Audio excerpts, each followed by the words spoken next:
Everyone, and so we're going to get started. I'm Jan Masoka. I'm the CEO of the California Association of Nonprofits. We say CalNonprofits for short. I want to welcome everybody. We have more than 200 people registered for today's town hall, so we're very happy to have everybody today.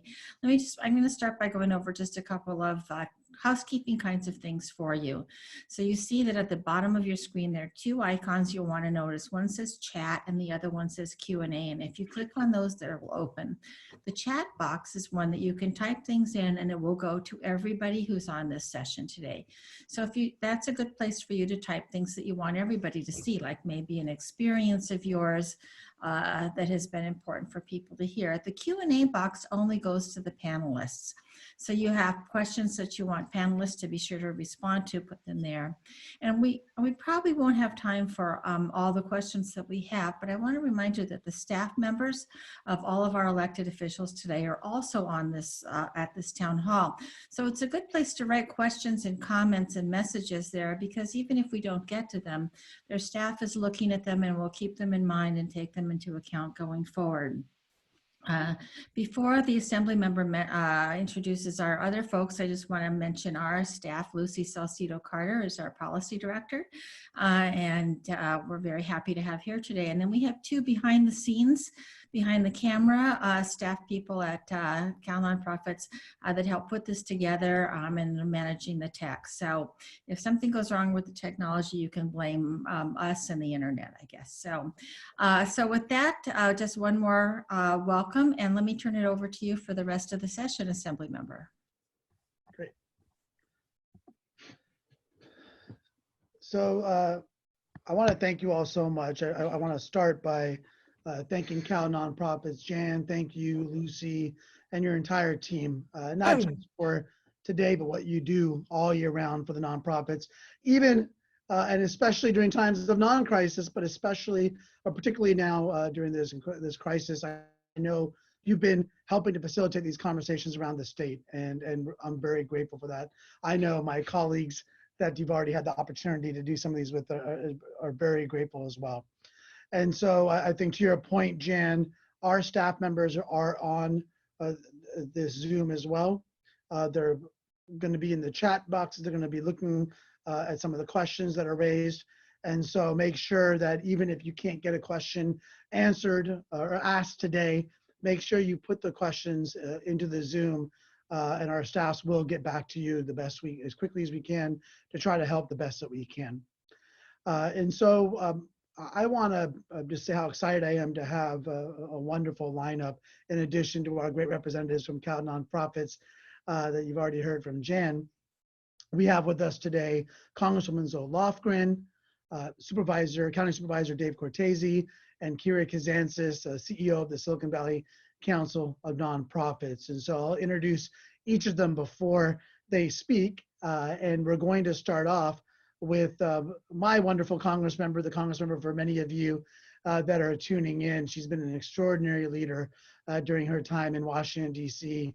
To think about all the difficult times she's been through, and now on top of that, to have the COVID crisis hit, as challenging as it is for her, I'm very grateful. I know so many of us are very grateful that she's the one there fighting for us every day.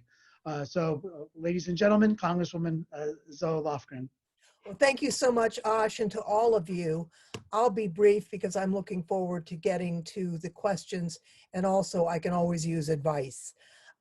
We are indebted to the nonprofits of this community. As you know, we've now discovered that the very first person to die of COVID-19 actually was a San Jose resident, my constituent. We didn't know until after her death that was the cause of death, and we've had a challenge here, and our local governments, our state government, and more importantly, the people who live in our community stepped up to try and deal with it and have dealt with it very successfully. But we know that in addition to the health issues, there are economic problems. People are seeking food. People need the help of the nonprofit community.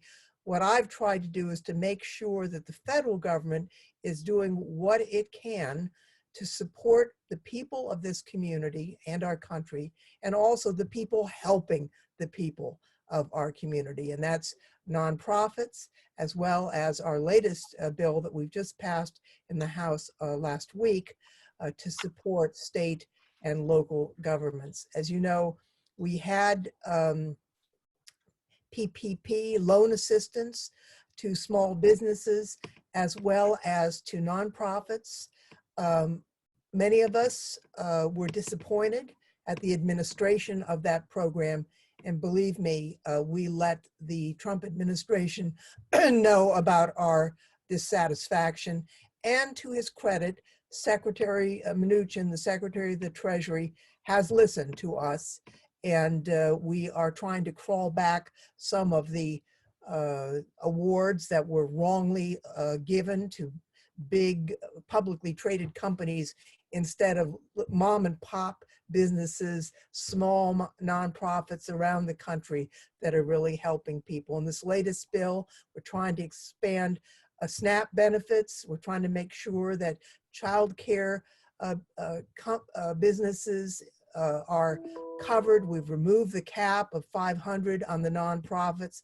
And I'm just committed to making sure that we can keep our country alive while we're waiting for a vaccine and a therapy, because we all know we're not going to really be able to get back to some kind of normalcy until that happens. Meanwhile, we need to support those who are supporting our community, and that's you. I just got to thank you for all you do. And with that, I'll stop and wait for questions or, as I say, advice. Hi, this is Lucy Salcido-Carter. Maybe this is a good time for me to jump in. I'm the policy director with CalNonprofits. Thank you, Congresswoman. I just wanted to make a couple of comments regarding the federal policies and how nonprofits have been experiencing them. You mentioned the PPP, and yes, that first round of the PPP was quite challenging for nonprofits, mostly because they weren't able to access the lending institutions that were providing those loans. So, and it's been much better in the second round, due largely to the fact that there's some smaller banks, community banks, credit unions that are now offering loans. So that has made a difference.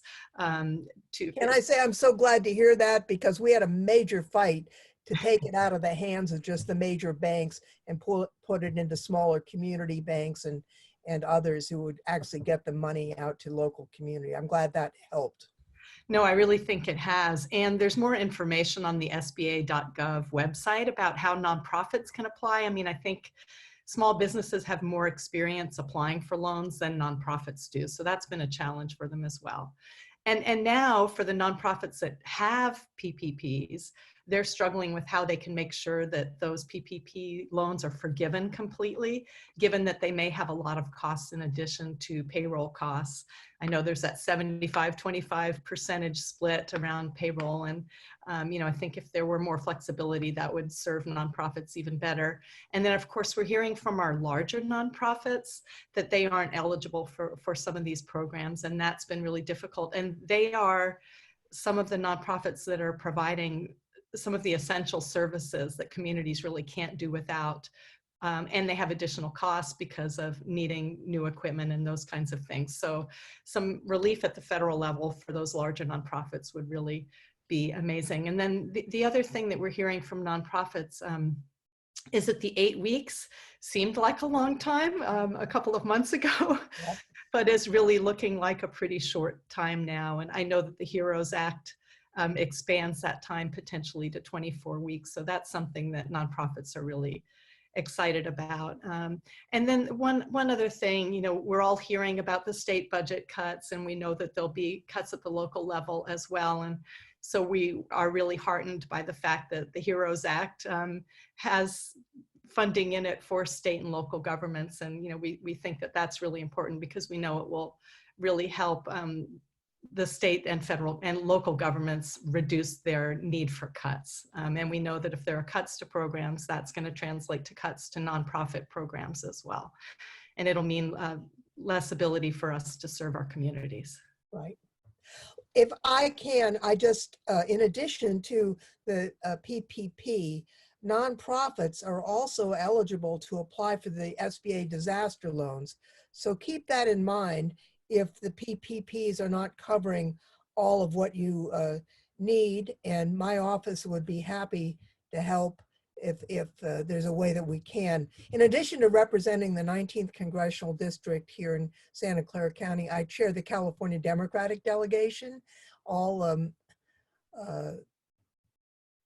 46 of us, and we have had several calls with Governor Newsom, one as late as last week, where he made clear that he supported the HEROES Act and that it would go a long way to precluding the kind of draconian reductions that's we're doing our best. All of the Democrats in the delegation are in favor. We didn't get any support from the 7 Republicans, but we're hoping that that might change as the local governments contact their members of Congress and make them understand how essential this is. That would be great. You know, I was looking at the SBA website today, and I noticed that the EIDL, the Economic Injury Disaster Loan Program that you mentioned, currently it's just available for agricultural businesses. So it would be wonderful if at some point that could be expanded again and reopened to nonprofits, because I do think nonprofits are going to be needing those longer term loans. That's very interesting. I haven't looked at the website today, but certainly nonprofits are eligible for the program. So we need to find out what they're doing over there. Wonderful. Thank you. You're on mute, Assemblymember. Thank you so much, Congresswoman Lofgren. Thank you, Lucy, for the dialogue.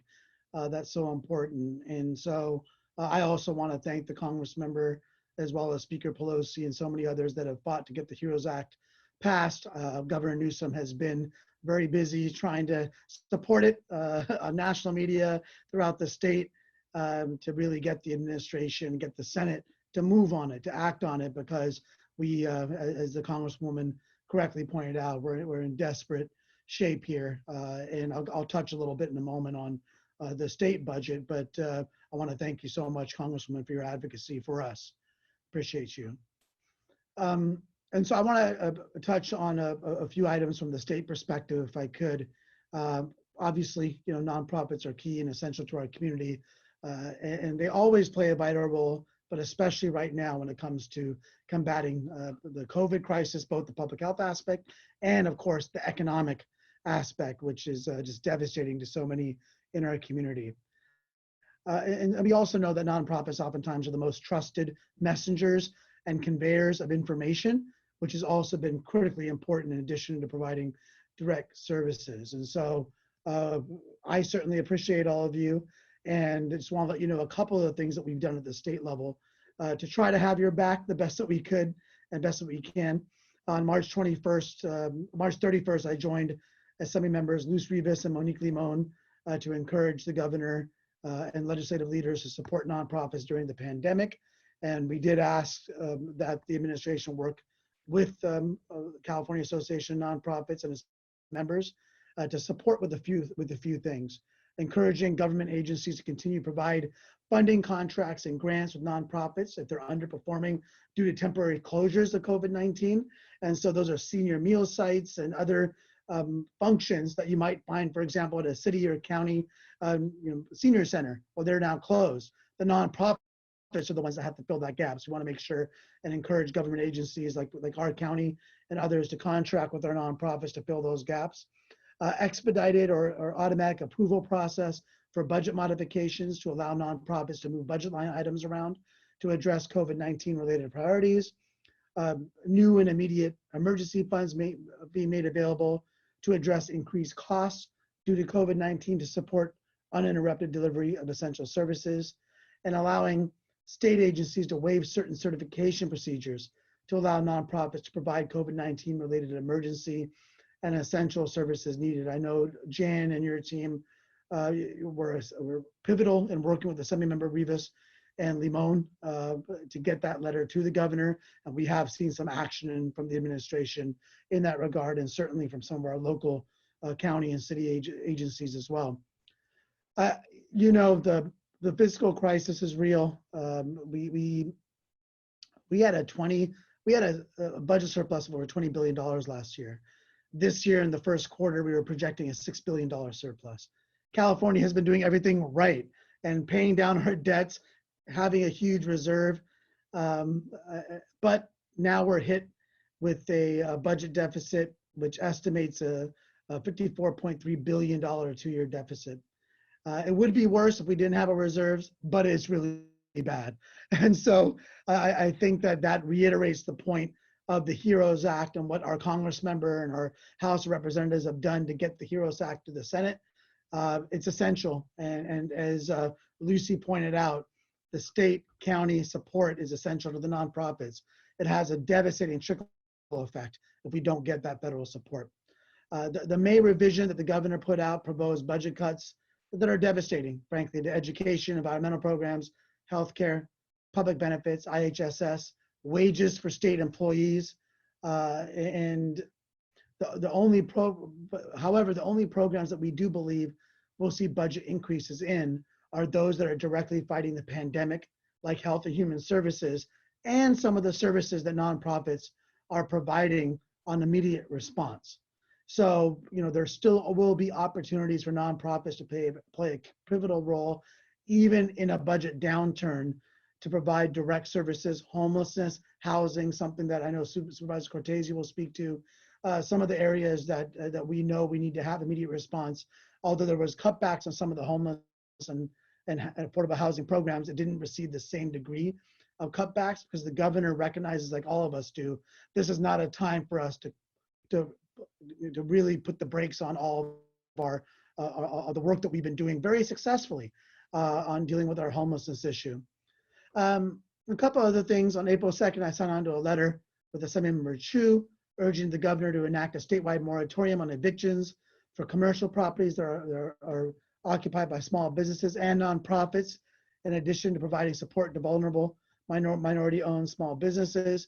And on March 27th, signed on to the letter by Assemblymember Chu enacting a statewide eviction moratorium on commercial properties occupied by nonprofits, small businesses, as well as further action by co-authoring a bill by Assemblymember Ting to protect renters and co-authoring a bill by Senator Wiener to further protect small businesses and nonprofits. So these letters and legislation we're introducing that we haven't been able to act on yet are ways to put pressure on and send signals as we have conversations with the governor to protect our most vulnerable nonprofits and small businesses through this crisis. And of course, protect our renters, who many of the nonprofits that are on the line here support every day, especially through this crisis. Additionally, on March 27th, signed on to a letter to support $116 million in emergency COVID funding for food banks and to protect ongoing safety net services, to waive eligibility redetermination for 90 days to programs like Medi-Cal health coverage, CalFresh, CalWorks, cash assistance, and IHSS. And the governor did announce a disaster relief assistance fund for immigrant workers. It went online yesterday, $75 million in statewide relief, as well as $50 million in philanthropic support. And the undocumented Californians will receive one-time cash of $500 with the cap of $1,000 per household. And the last thing I'll mention is yesterday, I submitted a letter to the governor with 13 other Senate and Assembly colleagues. I authored the letter. It was the Safety Net for All coalition that we're working with to ask for more funding for our undocumented residents to the tune of several $100 million. We know it's a big ask, but we know our undocumented residents who do pay into our tax system, pay their taxes, don't get the benefit when they're in down times. We want to extend for 8 weeks the weekly supplemental payments for our undocumented residents. And so we're trying to do everything we can in conjunction with and support of our federal delegation and local delegation. And so we'll continue to do what we can to try to get as much assistance as we can to our residents and to our nonprofits who are serving our most vulnerable residents. And so with that, I did have a question about the statewide situation for nonprofits. and what advocacy. I've talked a little bit about some of the advocacy CalNonprofits is doing, but wanted to ask Jan to elaborate a little more on the advocacy CalNonprofits is doing at the state level for all of our nonprofits, but of course, I certainly care about our local nonprofits as well. So Jan, if you could speak to that a little bit. Wow, that was a really amazing sum up of a lot of I know, I talk fast, there's a lot going on. Thank you. I was like, okay, great. Well, we really appreciate, all nonprofits appreciate that you signed the letter that you mentioned with, signed on to the letter with Rivas and Limon. Santa Clara County has been one of the better counties in the state in terms of making accommodations and flexibility for nonprofit contractors. But even then, a lot of nonprofits in Silicon Valley still are getting conflicting messages from different counties and from the state and the county. And so having, more than 1,100 nonprofits also signed on to that same letter. And so we continue to be working with the task force and directly with the governor's office to try to make some contracting relief for nonprofits that are in really tough situations. I think, we've been talking about sort of one spectrum, part of the spectrum of nonprofits, which are the people that are in essential and emergency services. And we all know the food banks and the health clinics and the mental health clinics, substance abuse, all those people are working at 300 times capacity. We also have to remember that on the other side, there are museums and there are concert venues and there are music organizations that are completely closed. Thank you. And they don't know when they'll be able to reopen, maybe not until the end of next year even. So kind of we have this wide range of how things work. And of course, nonprofits are at every step along that continuum. So I think that one of the most important things that we see that particularly I think we're seeing happen at the state is we've been asking for equal treatment for nonprofits and for-profits when it comes to matters, for example, of being employers. 1 in every 14 California jobs is at a nonprofit. So we actually employ more people than construction. So it's very important for any benefits for employers to also be made available to nonprofits. And as you just mentioned, we're really happy to see that this was not true in the last recession, but it is true now that legislators like you are making sure that protections around commercial evictions, for example, are now being applied appropriately, not just to for-profit businesses, but to nonprofits as well. So we're very grateful for those things. And I just wanted to say also that our elected officials here today, all 3 of them, you're really demonstrating your commitment to the nonprofit community just by being here, by letting people hear from you directly, and by listening to what they have to say. So thank you. Thank you so much, Jan, for everything you're doing. I know that was a quick summary, but I don't think I can overstate how much you and your team have been doing to advocate for nonprofits around the state. And I'm very much grateful. And to your point on the workers, when we talk about essential workers, sometimes, and you see all these commercials, thanking all these essential workers. But really, especially as Chair of Labor and Employment, my interest is not just in thanking them, but in protecting them and making sure that they have all the support they need, the wages, the sick days, and what have you. Oftentimes our essential workers are really being treated like sacrificial workers, and that shouldn't be the case. And so, and that's why I appreciate advocacy from both the federal level, from representatives like Congresswoman Lofgren, but also at the local level from representatives like Supervisor Cortese. And so I want to introduce a couple of people for this next segment. We have with the Supervisor David Cortese. And so Dave is someone that a lot of you already know as a great advocate for nonprofits. He has been extraordinary during this crisis in working with the state and with the federal government, as well as with our city leadership, to make sure that the county is doing everything it can during this really, really difficult time, especially given the case that we were one of the first counties to be hit with this. But I think it's this county's response, thanks to leadership from Supervisor Cortese and his colleagues, that has really been a model of how counties should respond. But of course, it's taken a lot of work and a lot of partnership with folks like our nonprofits. And so we have also with us Kira Kazantzis, CEO of the Silicon Valley Council of Nonprofits, who I've known for many years, has been an incredible leader in our community, and in her relatively new role as the CEO of Silicon Valley Council of Nonprofits, I don't think she envisioned being in the position she's in right now. None of us did, but she's been doing a phenomenal job of really trying to make sure our nonprofits are able to do their function on the ground, but also advocate for them to make sure that the state and county and others are supporting them. So I'm going to hand it over to Supervisor Cortese to get a county update and to have a little conversation with Kira. Well, thank you very much, Osh. First of all, thank you, Zoe Lofgren, for fighting the good fight. You know, that there's a lot of hours in every day where I glance toward Washington, realizing that if we don't get continued assistance from Washington, especially on the fiscal side, all of us, everybody who's involved in this call, we are going to be in even deeper trouble. And we're starting to see, of course, that you know, once the immediate couple of increments of COVID response, you know, came out of Washington, that, you know, there's going to be a little bit more resistance going forward. And we know that you're used to that, Congresswoman Lofgren, but we also know that, as somebody said earlier, the stakes are so high. And, you know, I don't know if everybody fully realizes that in terms of my own colleagues, you know, regionally and throughout the state. I'm sure Assemblymember Kalra feels the same way from time to time. And thank you for your tremendous efforts, Assemblymember Kalra. We found ourselves here locally being called upon by business interests, you know, whom we're always friendly toward, but who I would suppose we don't get that many direct constituent calls from on a day-to-day basis. We're typically getting them from, you know, safety net providers and you know, folks like all of you. But you can imagine how much we've been trying to do on their behalf to help them navigate, clarify, and where the risk is mitigated to help them get opened up, because it is essentially on the tax revenue side the lifeblood of all of our continued existence, basically. And we are in a race against time, make no question about that, at the local level.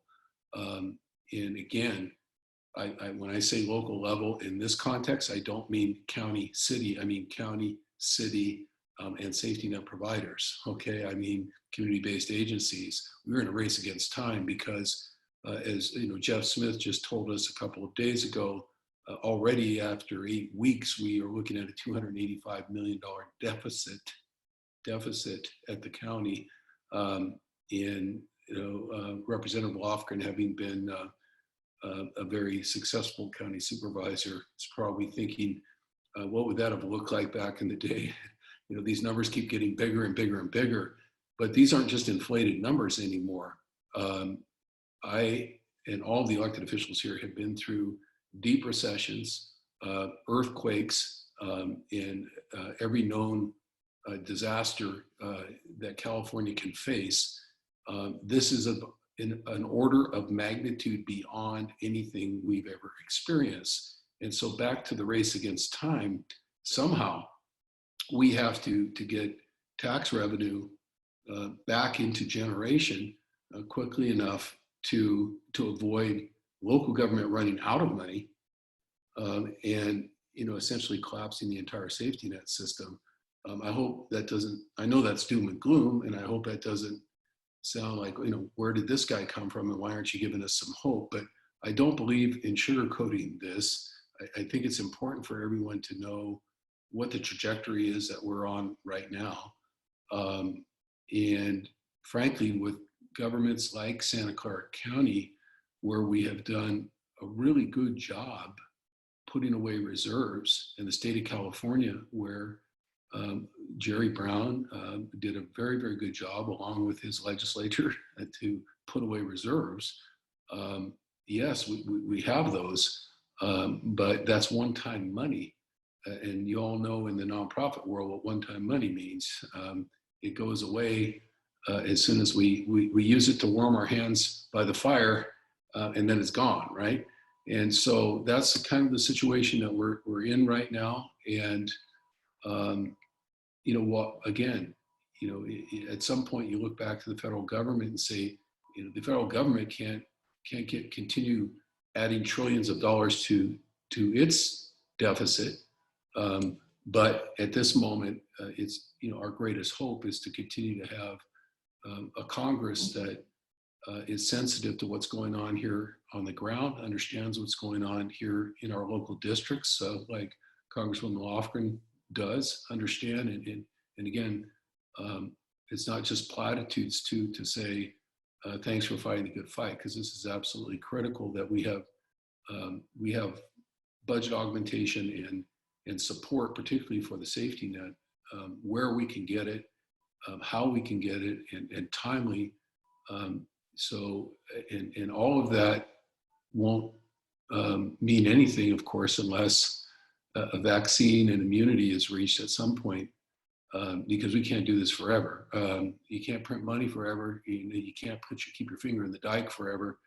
And again, those of us who've been in public office, including 3 of us here, through some pretty serious ups and downs, have always been on a cycle where we knew where it was going to end. Relatively speaking, we knew that we would start climbing back out at a point in time in the not too distant future, and even that's uncertain right now. I'll give you an example of one of those hardships, and Ash said, Dave will probably talk about housing. Certainly we've adjusted as much as we can already to relief for nonprofits who are county contractors, and in fact gone out and helped raise money or drawn off our general fund to try to create additional safety net funds through the Community Foundation, Silicon Valley Strong, the one that has been administered by Sacred Heart Community Services, and then in terms of some direct help, especially for behavioral health providers. And more needs to be done, let's face it. But if there's something most stark in terms of reality, it's probably the issues around housing. And yes, we have a moratorium on evictions that is scheduled to expire on May 31st. We'll see if it's extended or not. I know I would support an extension at this point, at least on a month-by-month basis. But time and again, we're getting folks asking us, can't you please just cancel rent or cancel part of it, or mandate some sort of a discount. And of course, under the Constitution of the United States, we can't take property or an entitlement to property without just compensation. So what that would really mean is if the county were gutsy enough to call a moratorium on rent, or even for a certain class of income level, if you will, it would most certainly break the bank, break our treasury very, very quickly. So we can't buy that back. Joe Simitian and I are going to have a hearing in what we call the Federal Affairs Task Force, which is where our federal lobbyists and our congressional members and so forth pipe into a committee that we have at the county once a month and let us know what's going on in Washington. And one of the things that we want to discuss June 3rd is whether or not there's any hope at any point in time for some kind of either mortgage or renter assistance in the form of another iteration of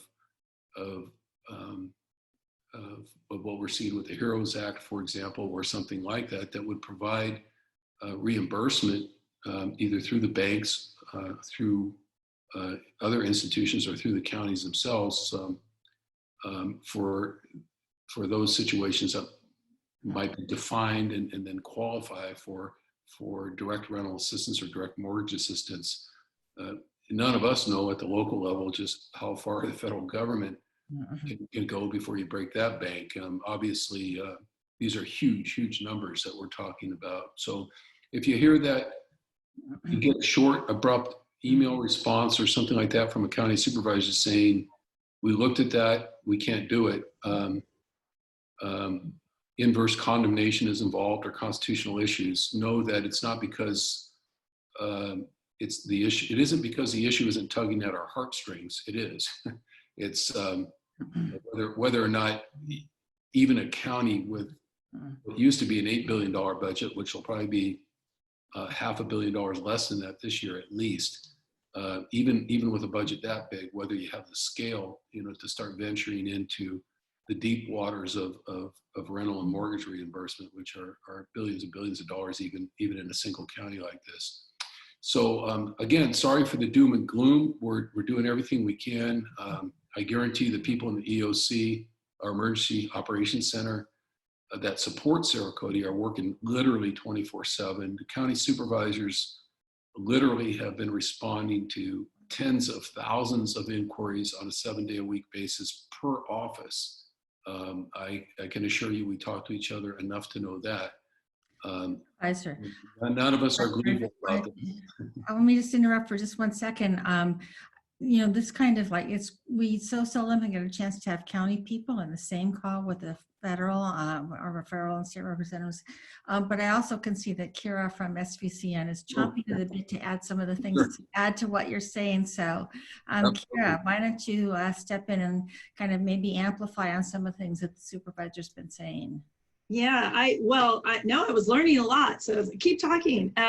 Yes, because the more information I can get from you all, then the more I can help our nonprofit community that's really struggling. And, you know, at this point, it really is like we're all in this like bog of quicksand and we're trying to save each other. So it's kind of like, oh, I'm gonna like, you know, like step on top of the county and get a little help here. And then the county's like, oh, we need the nonprofits to do this. And the city needs the nonprofits to do this. So it just, we're all kind of in it together, as they have been saying, and it just couldn't be more true. Yeah, so we're all looking at you, Congresswoman Lofgren, to just save us all, basically, because we're all out here sinking. But I think I would echo something that the supervisor said around, and ties some things that Jan said with what the supervisor said around, let's say, contract flexibility. We've had, you know, very, I would say, you know, early conversations in March with the county leadership and with city leadership, and I'll say City of San Jose in particular, around, you know, kind of seeing the writing on the wall. Nonprofits were not going to be able to do their fundraisers. They were not, you know, the education nonprofits, when the school closed, going to be able to support kids in schools. We knew that even some of the frontline human services agencies weren't going to be able to deliver the way they were delivering services. They weren't going to do congregate meals. They were going to be able to have a hard time finding their clients. They maybe had clients or community members who don't have the technology that's needed to do a Zoom meeting or to even make a phone call or access online learning. So, you know, we knew that it was going to be rough right at the beginning, and approached both county leadership and City of San Jose. And we've really had some very meaningful movement there, and like really intense conversations about what does it mean to pivot? What does it mean to pivot your services maybe? And some nonprofits had to kind of look at themselves and say, are we really doing everything we can do in the community to protect our community and also to serve equity and justice? So I think really, I personally get every day, I'm really incredibly impressed about how we are working arm in arm from 6 feet apart with our county partners, with our state partners, with the city partners, and all the nonprofits working together in alliance to really address this incredible once in a lifetime need that we're seeing here. So you know, in Santa Clara County, it's, you know, we see the lines at Cathedral of Faith. It's horrible. That trauma is being transferred to us all. There's folks in need who are really suffering. They're afraid, and there's no there's no future in a sense, because there's no way to predict what's going to happen. So it's just this, it's like when you, like, I'm afraid to fly. Sometimes I fly into an airport, and you know, when there's no turbulence and you're just like going around and around the airport, and you don't know when you're going to land, and there's no sense of like air, or there's no bottom. It's like that now. It's like we're circling the airport and we have no idea when we're going to land.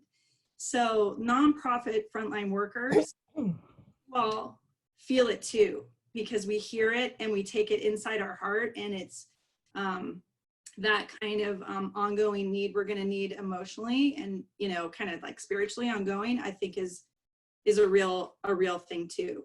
But I guess I want to just say, I think folks have stepped up, and philanthropy stepped up, the advocacy community stepped up, state, county. I mean, Congresswoman, that small business administration loan being available in nonprofits, that's like a giant lifesaver. Yeah, it was a huge pain in the tuchus to get those loans. The banks weren't ready. Some of the banks didn't do kind of what they were supposed to do. Obviously the guidelines were late, but now some of that money is in play, and it's going to save a bunch of nonprofits. It's not enough, but it's not enough. It isn't enough, but the approach that we're taking is that this is obviously an emergency that none of us have experienced in our lifetimes. I mean, no one living in America today has seen anything like this. And we have to step up to the bat and keep our country from sinking. And we've focused in on not Wall Street and the big guys. I think actually they're going to take care of themselves, but regular people in communities across the country. What do we do to help them survive until science gives us the answer that we need? Really, we're supported by people who tend to be very conservative. The chairman of the Fed is basically telling the Congress, spend more money, and we will pay a bigger price later if we don't. And he has made it so that we're borrowing money at no interest. No interest so it's something that we need to do.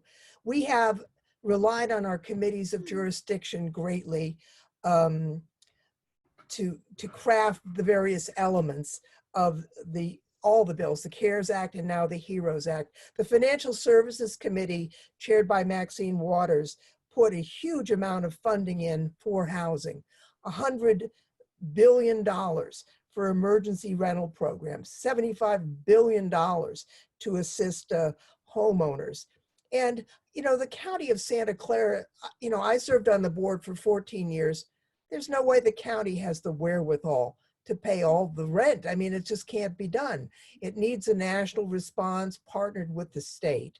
And, to do a moratorium on rent, as Maxine pointed out, there's plenty of mom and pop owners of small rental properties that, they're not exactly able to handle the shortfall either. They'll default on their mortgage. So this is complicated and we need to address it nationally, and we're doing our best to do that. One of the things that we will do is we will put on my website tomorrow resources for all the legislation that became law, and also all of the details, a compilation of all of the important elements of the HEROES Act, so it's easily accessible for all of you. And let me just say this, my office is more than happy. We're eager to hear from you. And believe me, we did hear from plenty of people who were running into problems with the lenders and with the SBA. And we did our best to try and troubleshoot. And we're ready to do that again, because what you're doing is important. What we're all doing is important. We're in this together. And I really feel that sense of community here in Santa Clara County between governments at all levels, the nonprofits, and even the businesses that are stepping up to the bat to play their role. So I think we're going to get through this together. You're right. We're circling the airport, but we know we're going to land, just like we know when we're in that plane.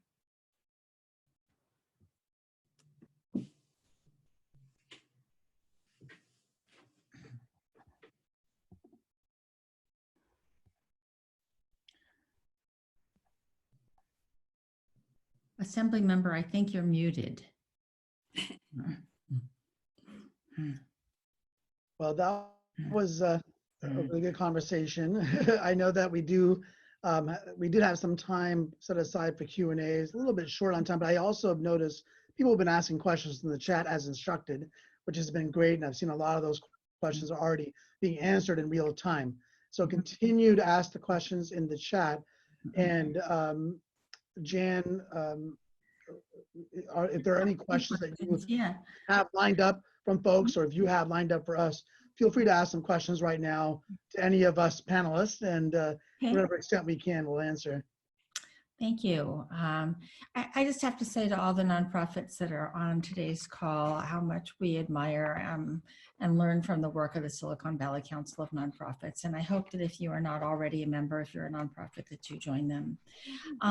So this is a question that's kind of come in a couple of different forms. So, you know, we know that the governor has issued new guidelines for reopening, but, you know, locally, when do you think it's going to be possible for example, summer youth programs in general to be able to reopen? I know that that's asking kind of an unknowable question, but, you know, what are all of your thoughts about that? You know, I'd be happy to start by just saying that I appreciate the governor. I think he's in obviously a very challenging position. We have 58 counties in our state. And as you know, there are varying degrees of responsiveness to this crisis. I feel fortunate that we're in Santa Clara County, who has been incredibly responsive due to the leadership of Supervisor Cortese, President of the board, Cindy Chavez, and others, as well as our public health officer. And so the good thing the governor has done has put out state guidelines, but allowed counties to really take the lead on what's best for them. And as we know, when it comes to youth activities, it's really dangerous to move too quickly when it comes to youth activities, particularly given some of the signs that we're seeing that youth, even if they are, the youth tend to be have a higher likelihood of being asymptomatic. So, and we know with young people, it's not as easy to say, hey, keep your distance from each other. So, but we also don't want youth to congregate and not have them have that social interaction. So I think that, you know, and I'm going to allow Supervisor Cortese to follow up with more local guidance, but I think it'll be some time before we see full-fledged youth activity. Although in the earlier stages of opening, there are opportunities in smaller groups of 10 or less, for example, for youth to have play dates or to have some after-school activity or some arts activity. Some, you know, so, but I do think that we have to be really cautious. We're not there yet, but I think that at some point during the summer, I'm hopeful that we'll be able to see some more youth activity. Dave, do you have any comment on this? Yeah, you know, you got to keep in mind that everything moved so quickly initially. It seems like years ago now, but you know, 7, 8 weeks ago, the public health officials had to move, you know, in real time to, you know, remember we went from 1,000 congregation down to 100, down to 10, and then just seemed like days later we were down to shelter in place, which is basically saying we don't know who to quarantine because we don't have testing and we don't have, you know, immunity or serology tests. So we're just going to quarantine all the healthy people and kind of force them to stay away from the unhealthy people, you know, who are out there. Many of whom are sort of ghost-like with this virus because of the asymptomatic issues Assemblymember Kalra was talking about. But even so, what they've done now is come back with, you know, taking some of the best folks in our county counsel's office who've worked on impact litigation that's helped a lot of us and all of you over the years. Some of the best minds have now moved into the EOC and are trying to go back and craft and fix things that really wouldn't make sense, you know, with that first kind of a meat cleaver approach, wholesale approach. And childcare was one of those. You know, how you deal with children in any kind of a congregate setting. So why didn't that make sense early on? Well, how can you have essential workers who have to go to work, who have children, but then say that children can't have childcare or daycare because they're in a congregate setting? So you know, that was fixed. We went back and said, you know, here's the protocols for that, 12 or less. Here's how it's got to work. You could see as we get to phase 3, whether that comes quickly or whenever, you know, churches in that kind of a situation, right? I mean, every temple, synagogue, church, gurdwara, whatever, has got a place for the kids. Now you have to have presumably places for the kids, separated out even further. So this is, you know, basically they're trying to rewrite the protocols for society at this point. It's just enormous. It's enormous work. You know, as attorneys, my colleagues in public service here, you know, can imagine, like I can as an attorney, what it would be like to literally sit down and write legislation in real time that normally you would vet through committees and so forth for probably 2 years before you actually crafted some detailed legislation. So this is going to be happening for a while. And I think what you'll see is you'll see us start adding group size, just like we reduced it in the beginning, right? We went from whatever goes to 1,000 to 100 to 10 or less. Now you're going to see that start going back, but you're going to see it go back by sectors because different sectors all operate differently. Here's the big problem, of course. We all know that we didn't have adequate testing in the United States, and we still don't. And if you compare our testing capabilities with other countries that have successfully, way more successfully dealt with this pandemic, it's really, it's a very sad thing. Now, in talking to Governor Newsom last week, the state is preparing to hire an army of contact tracers. But in order to have that be effective, they have to have adequate testing capabilities. It's improved. They've got through the backlog, but we're not there yet. So that has to happen because we really can't, we don't want to just open up without this being led by science and then have another catastrophe and we all have to go back to sheltering in place again. That's not what we're looking to do. So it has to be led by science, has to be led by testing contact.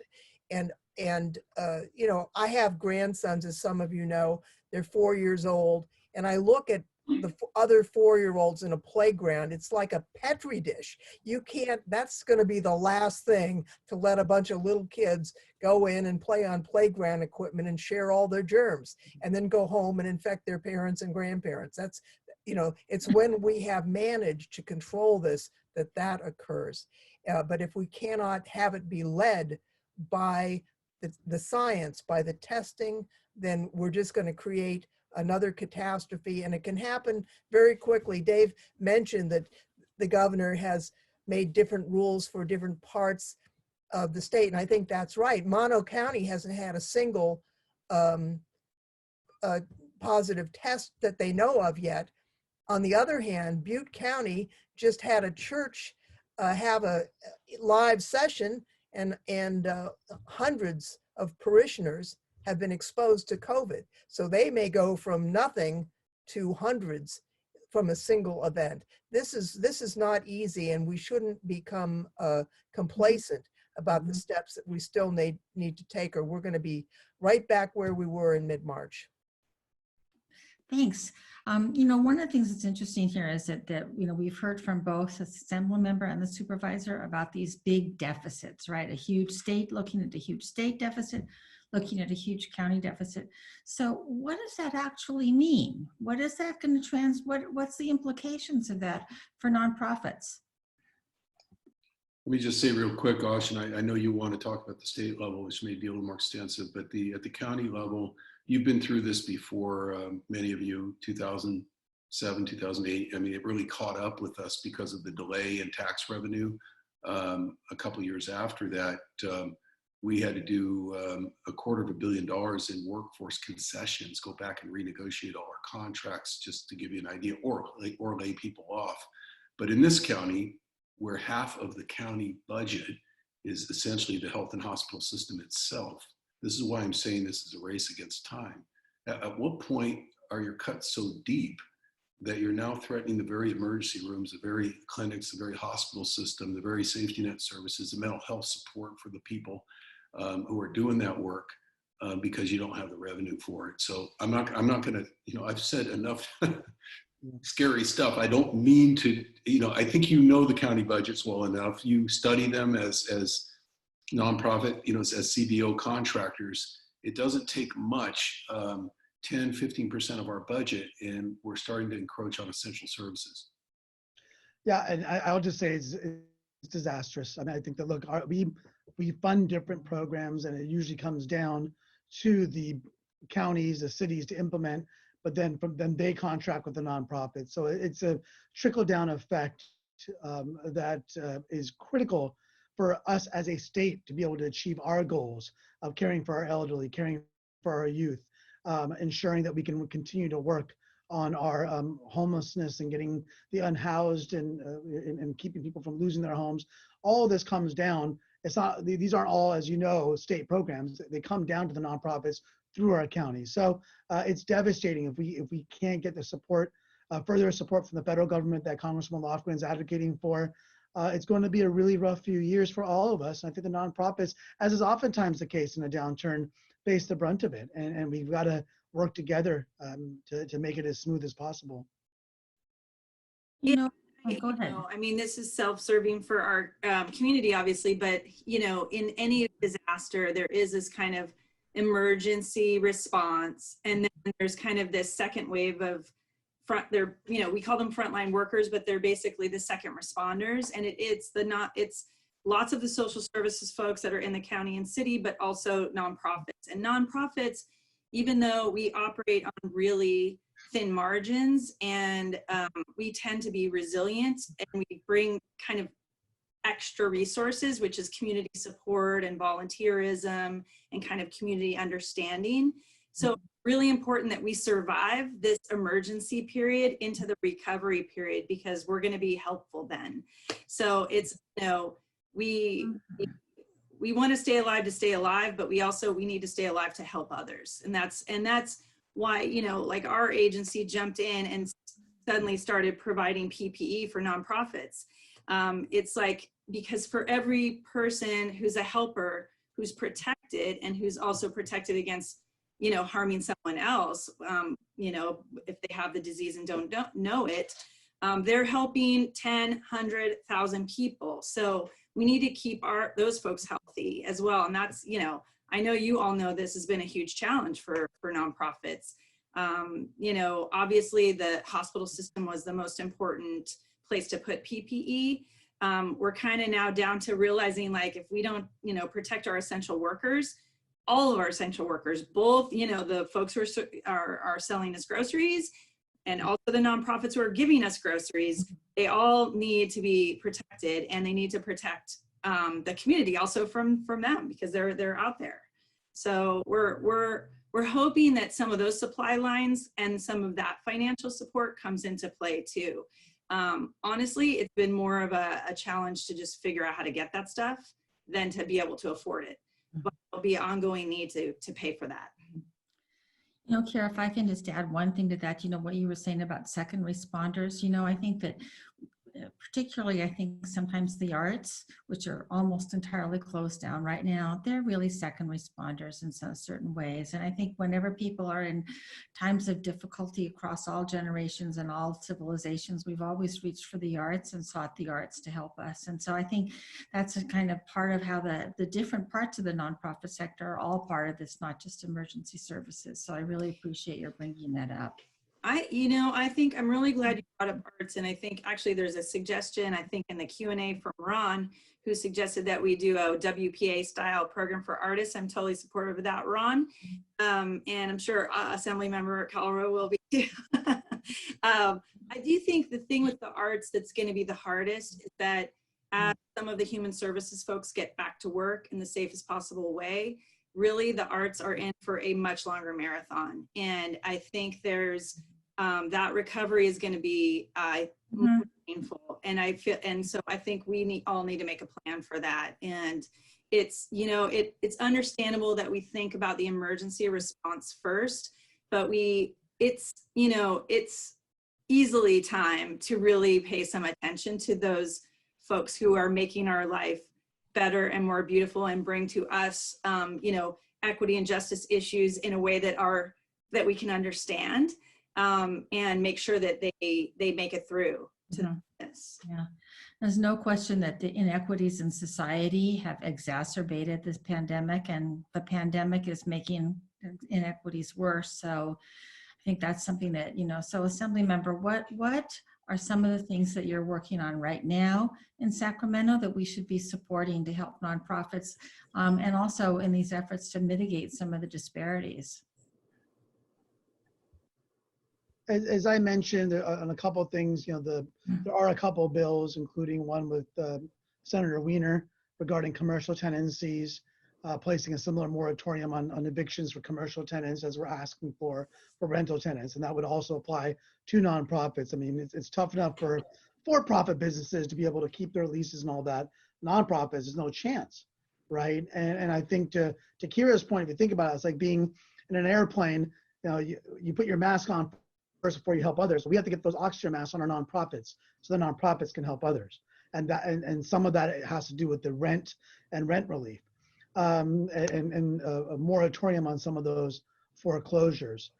We have a number of different things that we're doing in terms of ensuring that we can get more support for the short-term relief. And in addition to the PPP and what we've heard from the HEROES Act, I also have a bill that's going to extend sick pay, right of return, anti-retaliation language is in there, expanding the number of sick days that are paid for during crises like this.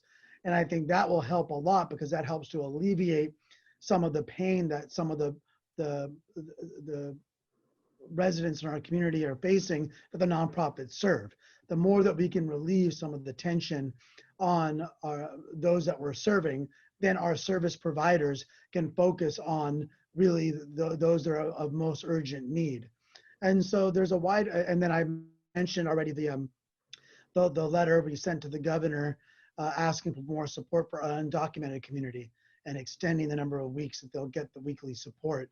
That's absolutely essential, especially in Santa Clara County.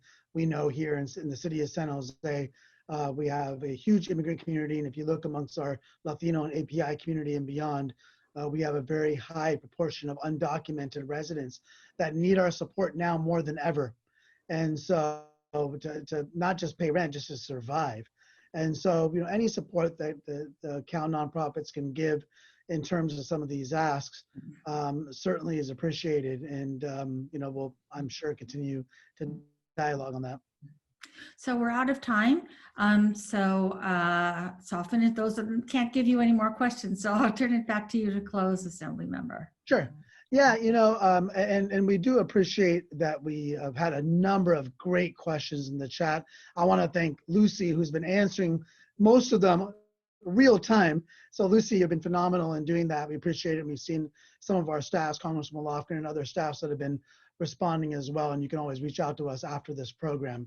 And so I before I give final comments, I do want to ask Jan to speak to not just CalNonprofits' role, but how some nonprofits can become member and what resources CalNonprofits has for some of the folks that have been joining us today. Gosh, thanks for asking that question. I just typed something into the chat box saying we hope that in addition to joining SVCN, you'll also join CalNonprofits and we can give you a discount. And, you know, we have all those benefits like Office Depot discounts and insurance stuff on it. We have, you know, more than 22,000 nonprofit staff are actually receive their health insurance through us. So, but this is our main job, is helping bring nonprofit to the voices to the table, letting people hear directly from you guys and speaking directly to you rather than through anybody else. So thanks so much for joining everybody today. Well, Jan, thank you so much. And I want to thank you specifically, as well as your organization, your team have been extraordinary advocates throughout the state. And I want to thank Kira Kazantzis, who's done a phenomenal job locally, even before this crisis, but especially now during this crisis, being such an incredible voice for our nonprofits in this very difficult place to live under normal circumstances. And through this crisis, it's been pretty tragic. And so, Kira, thank you, and to all the nonprofits that you work with here in Santa Clara County. And I just want to close by, in addition to those thanks, by saying, you know, something that Jan mentioned, the income inequality. And, you know, the reality is that this crisis is not creating income inequality, it's exposing it. And it's exposing in such a tragic way some of the inequities that are existent in our society, existent here in Silicon Valley. And so we know there's going to be a new normal after COVID, a post-COVID world. And so we need to ask ourselves, what kind of world do we want that to be? And I would suggest that what we're seeing from our community rallying together, protecting the least of us, lifting everybody up, trying our best to care for each other and show compassion, that's the world that I hope we continue in post-COVID. And let's remember that in our economic policies, in our public policy. Let's remember that in how we care for one another and what really matters, especially since we're spending so much time with our families at home, to show that we can create the world that we want to see post-COVID, that's full of compassion and love for one another. And CalNonprofits, I know, is going to be right there leading that charge. And so I want to thank everyone for being here today, being part of this.